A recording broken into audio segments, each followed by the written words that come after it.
Значит, дело в том, что не совсем тут лишено оснований. Какая-то тема действительно есть.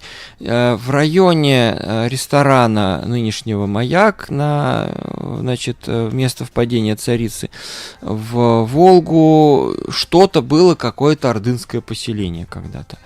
Значит, дело в том, что там находили когда-то, еще в 19 веке, большое количество ордынских монет, ордынских черепков, даже следы каких-то укреплений. Значит, и археологи, к сожалению, там не копали, не работали на этих местах, но, по всей видимости, ну, конечно, не дворец, ни царя и ни Мамая однозначно, но какое-то было или поселение, или укрепление ордынского периода. Ну, очень удобное место с точки зрения как бы географии, на высоком как бы утесе таком над Волгой. Надо сказать, что вся наша местность в окрестности города это тогда были очень такие урбанизированная и освоенная территория. Здесь стояли города на территории Волгограда, скажем, на Спартановке стоял город Ордынский, да, напротив, вместо впадения Ахтубы стоял город Ордынский, еще один, в Дубовке был город Бельджамен, на месте Дубовки. Поздняя столица Золотой Орды Гюльстан на территории Ленинского района. То есть это была территория городская, здесь было очень много поселений, предполагается, что на острове Денежном был какой-то городок.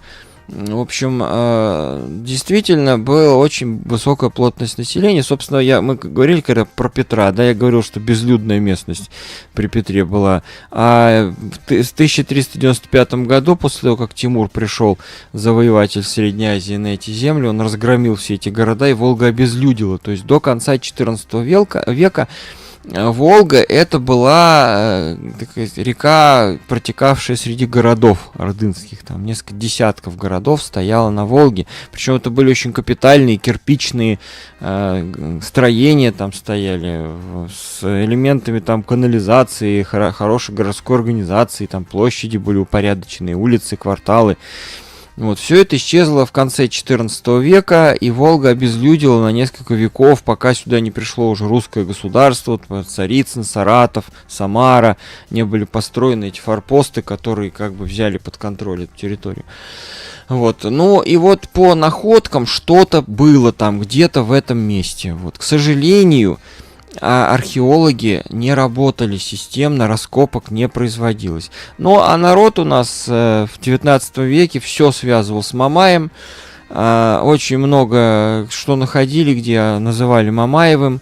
Неизвестно, кстати, все эти поговорки, там, одна из версий происхождения даже Мамаева кургана связывают вот с этими легендами 19 века. Конечно, есть и другие версии, которые считаются более правильными, но иногда говорят, что это вот легендарные какие-то вот такие вот слухи, которые были еще в 18-19 веке связаны с Мамаем. Вот, то есть очень интересная тема. Резюмируя, могу сказать, что-то было, а что было, мы, к сожалению, не знаем.